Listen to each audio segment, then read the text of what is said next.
The origin of wine in Portugal seems to date back to around 2000 BC, a time when the mythical and hypothetical civilization of Tartessos would flourish, using it as its currency of exchange.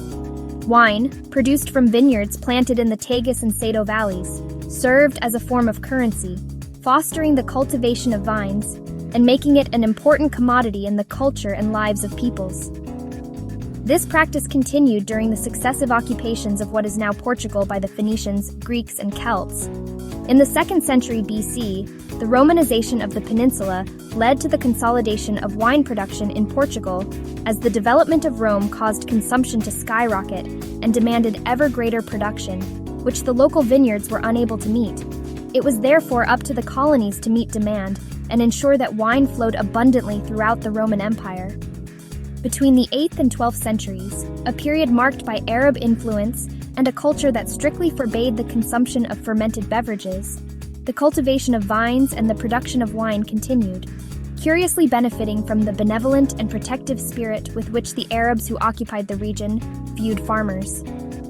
The founding of Portugal in 1143 and the conquest of all Portuguese territory from the Moors in 1239 led to the establishment of religious, military, and monastic orders, which became active centers of agricultural colonization.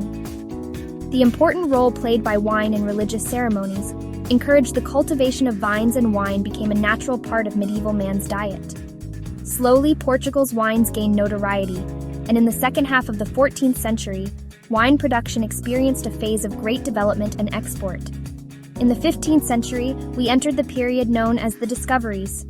Carried on caravels essentially as ballast, the liqueur wines age in barrels scattered around the galley holds, where time, heat, and the rocking of the sea work a small miracle, offering a wine of unparalleled quality, considered precious and sold for gold. They called it Rhoda, or Torna Viagem wine, and it was with this that the Portuguese began to learn about and work on wine aging. Wine was also sent on journeys because, unlike water, wine lasted longer due to its alcohol content. In the middle of the 16th century, Lisbon was the largest wine consumption and distribution center in the empire, and Portuguese wine reached the four corners of the world.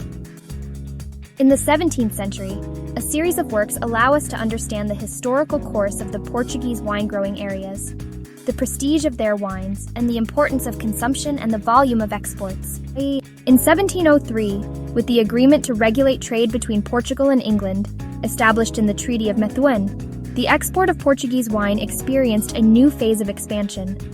On September 10, 1756, the Companhia Geral da Agricultura das Vinhas do Alto Douro was created by royal decree, with the aim of regulating the production and trade of the region's wines and establishing the region's demarcation, which did in fact happen.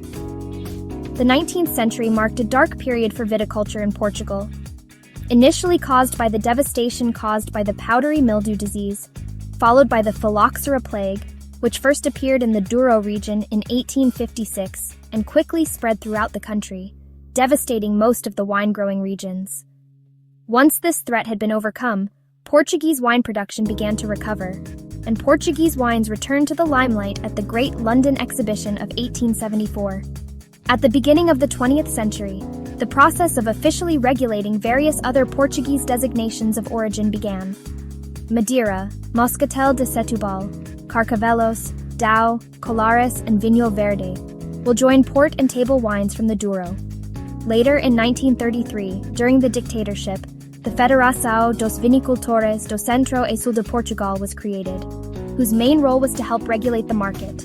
It was succeeded in 1937 by the Junta Nacional do Vinho, National Wine Board, a broader organization with a strong cooperative component, whose intervention considered the balance between supply and sales, the evolution of production, and the storage of surpluses in years of high production, in order to guarantee compensation in years of scarcity. In 1986, the National Wine Board was replaced by the Vine and Wine Institute, a body adapted to the structures imposed by the new market policy resulting from Portugal's accession to the European Economic Community. During this period, the concept of denomination of origin was harmonized with EU legislation, and regional wine was regulated, that is, table wines with a geographical indication, reinforcing the quality policy of Portuguese wines. Support from Europe was essential for the viability of countless modern vineyards and wineries that boosted wine growing. At the same time, a new generation of producers and enologists was being trained in Portuguese universities in the areas of viticulture and enology, allowing them to acquire other experiences in the world of wine. And this is the history of wine in Portugal. Don't forget it. The next time you drink a wine from this country, you're also drinking a piece of its great history. Happy toasting!